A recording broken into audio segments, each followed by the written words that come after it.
묵상 시작하겠습니다. 오늘 잠들기 전 묵상 한 구절은요. 예레미야 34장 8절부터 22절까지입니다. 제가 읽고 지훈, 홍규, 혜연, 그리고 전도사님 이렇게 읽겠습니다. 시드기야 왕이 예루살렘에 있는 모든 백성에게 자유를 선포하는 언약을 맺은 후에 여호와께로부터 예레미야에게 임한 말씀입니다. 그 언약은 모든 사람이 각자 자기의 히브리 사람인 남녀 종들을 해방시켜 어느 누구도 그 형제 유다 사람을 그들의 종이 되게 하지 않는다는 것이었습니다.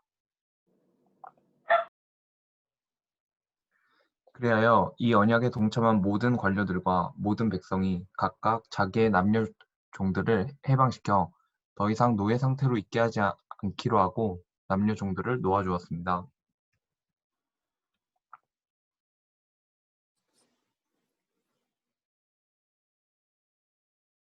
혜연 자매. 네.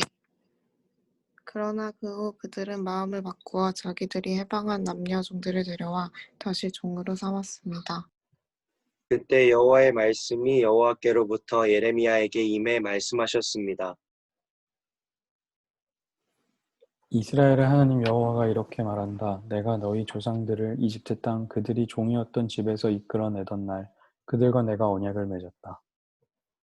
7년째 되는 해에 너희는 너에게 팔린 히브리 형제를 풀어주어라. 그가 너를 6년 동안 섬겼으니 내가 그를 해방해야 한다. 그러나 너희 조상들은 내 말을 듣지도 않았고 귀를 기울이지도 않았다. 최근에 너희는 회개를 하고 내 눈앞에 옳은 일을 했다. 너희 각자가 자기 이웃에게 자유를 선포했다. 그리고 너희가 내 이름으로 불리는 집에서 내 앞에서 언약을 맺었다. 그러나 너희가 또 돌이켜 내 이름을 더럽혔다. 그들 마음에 원하는 대로 가도록 너희가 해방시켜준 그 남녀 종들을 너희가 다시 데려왔다. 너희가 그들을 다시 종으로 삼아 너희의 종이 되게 했다. 그러므로 여호와가 이렇게 말한다. 너희가 내게 순종하지 않았다. 너희가 각각 자기의 형제와 이웃에게 자유를 선포하지 않았다. 보라, 내가 너희에게 자유를 선포해 칼과 전염병과 기근으로 죽게 할 것이다. 여호와의 말이다. 내가 너희를 세상의 모든 나라들의 두려움의 대상이 되게 할 것이다.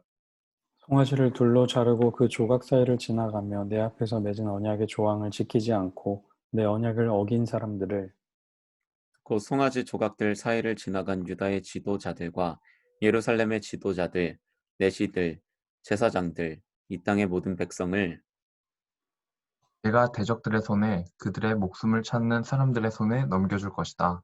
그들의 시체가 공중의 새들과 땅의 짐승들의 먹이가 될 것이다. 내가 유다 왕 시드기야와 그 관료들을 대적들의 손에 그들의 목숨을 찾는 사람들의 손에 그리고 너희들에게서 물러간 바벨론 왕 군대의 손에 넘겨줄 것이다. 여호와의 말이다. 보라, 내가 명령을 내려 그들을 이 성읍으로 돌아가게 할 것이다. 그들이 이 성읍을 공격해서 취하고 불로 태울 것이다. 그러면 내가 유다의 성읍들을 폐허로 만들 것이니 그곳에 아무도 살지 못할 것이다. 아멘. 아멘. 네, 오늘 이제 이스라엘 백성 중에 이제 마지막 왕인 유다의 마지막 왕인 시드기야가 자유를 선포하는 언약을 맺었어요. 하나님과 8절에 보니까 시드기야 왕이 예루살렘에 있는 모든 백성에게 자유를 선포하는 언약을 맺은 후에 여호와께로부터 예레미야에게 임한 말씀입니다.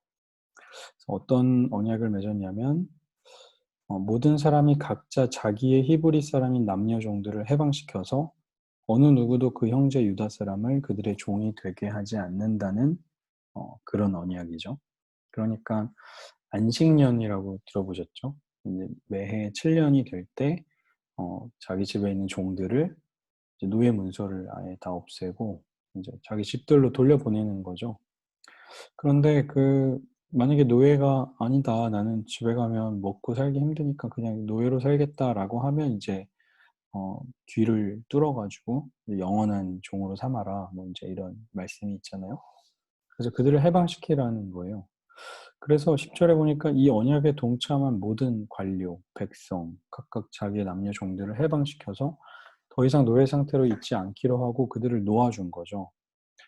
그런데 문제는 11절이에요. 그러나 그 후에 마음을 바꾸어서 자기들이 해방한 남녀 종들을 데려와서 다시 종으로 삼았습니다.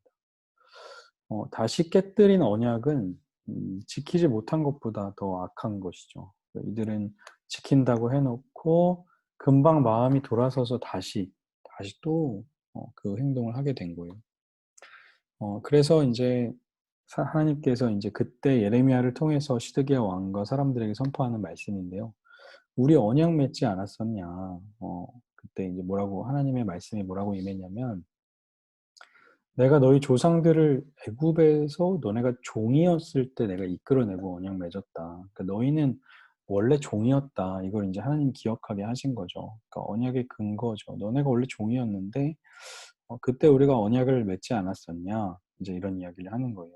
그때 맺은 언약이 뭐냐면 14절에 보니까 7년째 되는 해에 너희에게 팔린 히브리 형제를 풀어주어라. 그가 너를 6년 동안 섬겼으니 그를 해방해야 한다. 그러니까 너네도 종이었다가 해방이 됐으니까 그것을 이제 기억해라는 거죠. 너네가 이렇게 은혜를 받았으니까 너네는 반드시 이걸 보여주어야 한다라는 그런 언약이었어요. 그랬는데 어땠냐면 조상들이 내 말을 듣지도 않고 귀를 기울이지도 않고, 그런데 15절에 보니까 최근에 너희가 회개를 하고 내 눈앞에서 옳은 일을 했다. 각자 자기 이웃에게 자유를 선포했다는 거예요.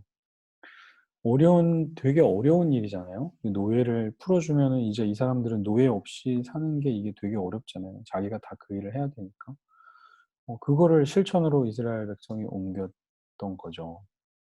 그런데 16절에 보니까 다시 돌이켜서 내 이름을 더럽혔다. 그러니까 너네가 그 행동을 했다가 이제 다시 안 하게 된 거, 그거는 하나님의 이름을 더럽힌 것과 같다는 거예요. 지켰던 언약에서 돌이켰죠. 그 언약의 근거는 이스라엘을 구원하신 하나님의 긍휼이었습니다.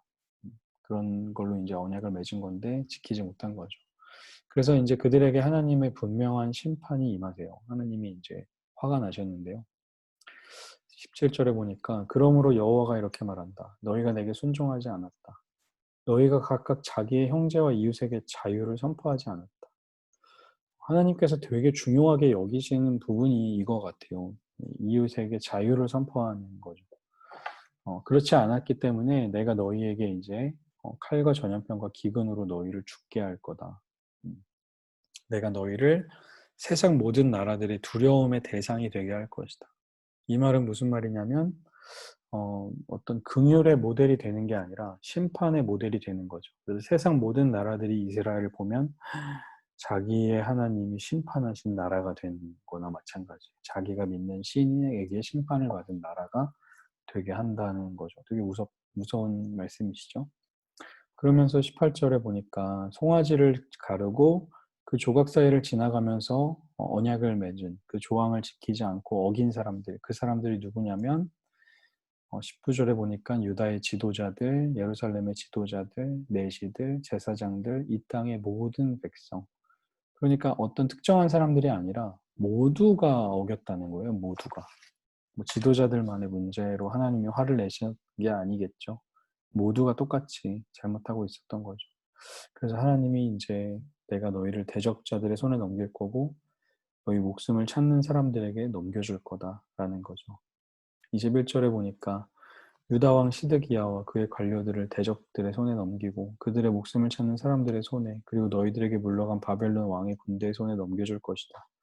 지금 포로로 한창 포위하고 있었다가, 바벨론이 포위하고 있었다가 다시 이제 돌아간 거예요. 너희들에게서 물러간 거죠. 근데 다시 하나님이 22절에 보니까 내가 명령을 내려서 그들, 바벨론 군대를 다시 이성으로 돌아오게 해서 다시 너희를 공격하게 할 거다라고 할 만큼 하나님 엄청 화나신 거예요. 떠나간 바벨론을 다시 불러서 화를 내고 계신 겁니다. 그러니까 하나님이 진짜 화가 난 것은 뭐냐면 이웃에게 자유를 선포하지 않았기 때문에 분명한 심판이 너희에게 있을 것이다 라는 거죠. 오늘 말씀 좀 무겁죠? 다시 기억해보면 자유를 선포하라는 언약을 맺었다가 이들이 그대로 행동을 했다가 취소 노예가 필요해 다시 이렇게 한 거예요. 그러니까 노예 제도 문제가 아니고 하나님의 말씀을 순종을 했다가 또다시 어기게 되는 거죠. 하나님 사실 이 언약을 우리가 어떻게 맺었냐. 나의 긍휼함 때문에 맺은 거 아니냐. 너네도 그렇게 살아야 되지 않겠느냐 했는데 지키지 못한 거죠. 그래서 하나님이 진짜 분명한 심판을 하게 된 겁니다. 근데 우리 사실 제가 이 말씀 읽으면서 되게 두려운 거는요. 저의 모습이 되게 오늘 이스라엘 백성들의 모습과 같더라고요. 언제는 다짐을 하잖아요. 하나님 제가 이제 이렇게 절대 반복하는 죄를 짓지 않겠습니다 하고 또다시 그 죄를 짓고 있는 이런 나의 연약한 모습들을 이스라엘 백성도 반복하고 있었구나라는 진짜 그런 모습들을 보면서 참 하나님 얼마나 분노하시고 또 화가 나시는 상황을 내가 살고 있진 않은가 그런 생각을 한번 해봤습니다. 그래서 우리에게 던지고 싶은 질문은 말씀 앞에서 자주 바뀌는 나의 태도는 무엇인가? 쉽게 타협하고 쉽게 그냥 포기하고 이렇게 무너져 버리고 너무 가볍게 여기는 우리의 모습들이 있지 않았나? 한번 오늘 말씀을 통해 한번 생각하면 좋겠네요. 하나님께서 분노하시는 일은요, 번복하는 일입니다. 번복되는 우리의 삶을 하나님께서 다스려 주시기를 간절히 소망합니다. 네. 주의 자매 왔네요. 반갑습니다. 네. 기도하고 마치겠습니다. 하나님 감사합니다. 이스라엘 백성이 되게 어려운 하나님의 말씀을 지킨 것 같았는데 그들이 또다시 이전의 모습으로 돌아갔습니다. 그 모습이 이스라엘만의 모습이 아니고 우리들의 모습인 것을 우리가 너무나도 잘 알고 있습니다. 하나님 늘 똑같은 악한 모습으로 돌아가는 우리들 되지 말게 하시고 우리 안에 살아계셔서 선한 길로 또 주님을 닮은 모습으로 인도하시는 그 성령님을 의지하며 하루하루 조금씩 주 앞으로 더 나아가는 우리들 될 수 있도록 인도하여 주옵소서. 오늘 말씀 속에 하나님께서 분노하신 것을 우리 마음에 새기고 우리의 삶에 일어나는 악한 모습들을 가벼이 여기지 않는 우리들 될 수 있도록 인도하여 주옵소서. 감사드리며 예수님의 이름으로 기도합니다. 아멘. 수고하셨습니다. 감사합니다. 감사합니다. 감사합니다.